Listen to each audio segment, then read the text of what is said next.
Bueno, como habíamos prometido que teníamos una entrevista muy interesante, para eso está con nosotros la doctora Belkis González, quien es psicólogo clínico, psicóloga clínica, o clínica o psicóloga, no sé ya cómo decirlo, sí. Que con este rebus que hay de lo de género. Bienvenido, Belkis, ¿cómo estás? Hola, ¿cómo estás? Está encendido, sí. Ah, ok. Sí, ¿cómo estás, Belkis? Ay, muy bien, encantada de estar aquí otra vez con ustedes. Sí, como siempre tenemos temas muy interesantes. La verdad que después de ver estos detalles que dio la MINER de lo que está sucediendo con nuestros jóvenes, porque esto no es pensar en la MINER, sino yo entiendo que hay que pensar que son nuestros jóvenes.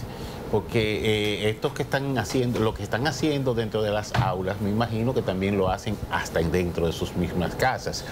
¿Qué es lo que está sucediendo con este comportamiento? No hay respeto, no hay de nada con nuestra juventud.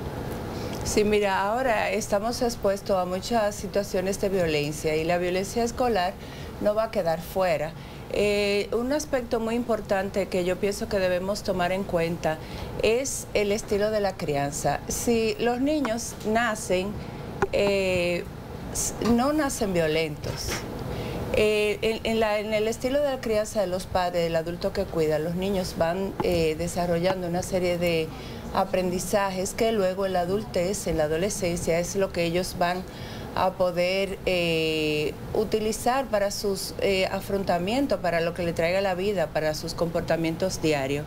Entonces, un niño que desde pequeño tiene negligencia parental, los padres no lo cuidan, no le enseñan valores poquito a poco desde pequeño, de manera que esos valores vayan siendo algo intrínseco, transversal en la vida del niño, que el niño los normalice como algo que sea parte de su conducta diaria. Entonces, cuando el niño llega a la escuela, obviamente, va a mostrar lo que él es. Y una cosa de lo que los niños hacen diariamente es violencia. Si un niño es violento en la escuela, también es violento en la casa, porque lleva un estilo conductual donde la ira, no sabe manejar sus emociones, donde la ira es la emoción principal cuando tiene un conflicto. Entonces, cualquier cosa, por más mínima que sea, lo que va el niño a detonar es con una conducta airada, violenta y con un descontrol que puede incluso llegar a dañar a otros niños. Pero la violencia tiene muchos escalones y desde que los niños empiezan, por ejemplo, a hacer bullying en la escuela, eso también es violencia, la violencia verbal. Los niños ahora tienen, los adolescentes sobre todo, la música que ellos escuchan tiene mucha violencia verbal. Entonces, si imagínate los niños que ahora tienen 14 y 15 años, han crecido escuchando, si en sus casas no tienen buenos patrones, y tampoco la sociedad le da buenos patrones, ¿qué nosotros podemos esperar? Entonces, para mí, cuenta mucho todo este boom que hay de violencia y de ira descontrolada y de agresiones. Cuenta mucho con la base en la que estamos educando nuestros niños, que hemos forjado en ello, que hemos sembrado en ello para que ellos luego de adultos, cuando ya tienen autonomía e independencia, puedan asumir sus propias responsabilidades sobre sus conductas, ser empático con el otro, ponerse en el lugar del otro cuando yo estoy dañando a otra persona, que hacen que su conducta normal sea herir, agredir. Entonces es una conducta que se monta en muchos años, no es que un niño es violento hoy, simplemente.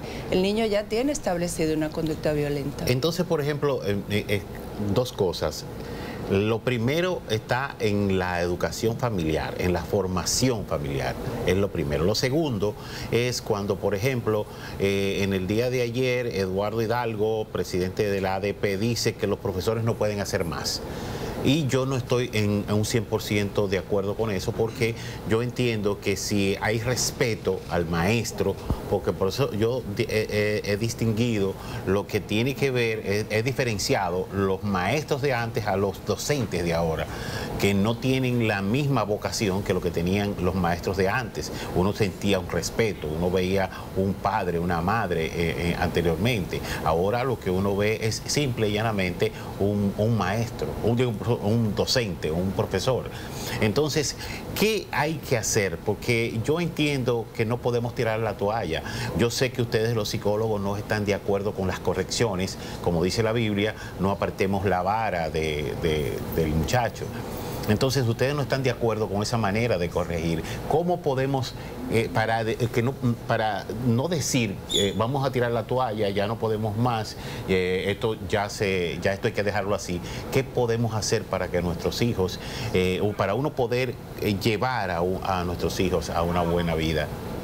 El problema no solo está en el maestro como figura de autoridad, porque claro, el niño va cambiando dependiendo del contexto de una figura de autoridad. Siempre un menor va a estar bajo la figura de una autoridad. Primero son los padres, luego son los maestros. Por eso se dice que la escuela es el segundo hogar, y de hecho la escuela es el círculo social más importante de los niños luego que salen de la familia. Pero el problema no es solo del maestro, y el respeto que el niño debe tener no es solo al maestro, es a cualquier figura de autoridad. Y volvemos a lo mismo. Es cierto que la escuela adolece de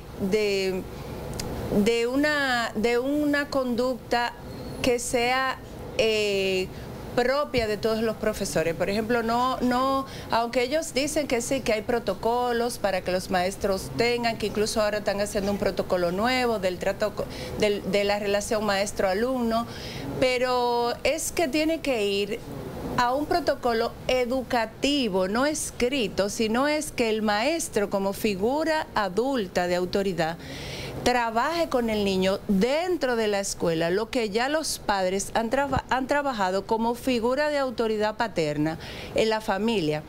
Si seguimos ese patrón donde el niño entienda que el respeto a la autoridad es algo normal, para el niño no va a ser nada del otro mundo respetar a un maestro, siempre y cuando el maestro sea un adulto que le esté pidiendo algo que sea dentro del contexto sano, ¿verdad?, que el niño pueda hacer. Siempre un niño debe entender que hay una autoridad sobre él, pero eso también hay que irlo llevando poco a poco, desde el sistema familiar al sistema escolar. Entonces no es solamente culpa de... Es cierto que los maestros ahora la están llevando muy difícil, porque los niños no respetan a nadie, pero no respetan ninguna figura de autoridad, no solo el maestro, tampoco el director de la escuela. A los mismos padres. A los padres sí, primero, por ejemplo, primero no respetan los padres. Si no respetan los padres, no pueden generalizar esa conducta de respeto a otras figuras de autoridad. Eso es lo que está pasando realmente. Entonces, hay algo... O sea, vuelvo, porque yo no pierdo la fe. ¿Hay alguna manera de que dentro, porque se está hablando, inclusive oí antes de ayer hablar, de que de cada 100 alumnos debería haber un psicólogo dentro de los planteles, para que ese psicólogo trate la conducta de los niños? Pero yo entiendo de que también todo tiene un freno. Por ejemplo, yo digo, no, tú me respetas a mí, que tú no respetes en tu casa a nadie, aquí no, aquí tú vienes a estudiar. El problema de los límites, es a lo que tú te refieres. Ajá. ¿Qué tanto un niño respeta un límite? Y qué tanto un niño puede entender, sí, yo puedo ser oposicionista a lo que esta persona me está diciendo, pero tengo que tener un límite. Los niños tienen derecho a no estar de acuerdo con lo que el adulto le dice, pero tienen que tener un límite que no transgreda la figura del adulto a una forma de irrespeto, porque eso a quien daña más es al niño, no es al adulto. Cuando un niño no puede respetar la autoridad, realmente quien va a tener dificultades y problemas y va a disfuncionar es el niño, no es el adulto. Entonces lo que tenemos es que hacer mucha educación en los estilos de crianza, los adultos que cuidan. Pero también toda esta situación está convirtiéndose ya en un problema social, tú sabes, hay mucha violencia en todas las esferas, pero también está lo que ha aumentado mucho, que es también la delincuencia, que es otra cosa, que tiene mucho que ver con la negligencia, tiene mucho que ver con todo lo que hemos hablado aquí, pero una cosa es la violencia que se ejerce en diferentes contextos y otra es la delincuencia, que son dos cosas distintas. Podemos decir tal vez que la delincuencia viene como consecuencia también de todo el deterioro del que hemos hablado, de la falta de la negligencia de los padres en sus funciones parentales, de la negligencia de la sociedad para educar a los padres, educar a los mismos niños, para educar a los profesores y a todos los adultos que tengan que ver. Lo que yo siento es que en este país se escribe muchas cosas y se dejan escritas solamente y no se llevan a la práctica. Cada funcionario que llega escribe, cambia, compra cosas nuevas y no va a la base de lo que tiene que hacer. Educar al adulto que trata con los niños para que el adulto sepa cómo educarlo y sepa cómo tratarlo. Y no estamos hablando solamente de los psicólogos, todas las escuelas tienen psicólogos. De hecho, cada día, a más edades más tempranas, los psicólogos tenemos pacientes, a los niños como pacientes, con disfunciones graves en edades muy tempranas. Pero es que esto ya es un problema psicosocial que las autoridades tienen que tomar control sobre esto, educando, no escribiendo, no protocolizando para luego no hacerlo. Es como utilizando los recursos económicos que tiene educación para educar. La publicidad, por ejemplo, ¿por qué no se utiliza publicidad por ojo, boca y nariz para que los padres entiendan cómo educar los hijos, pero para que la misma sociedad entienda cuáles son los niveles de violencia? O sea, cuando tú puedes, ¿qué puede evitar, por ejemplo, el que tú seas amable?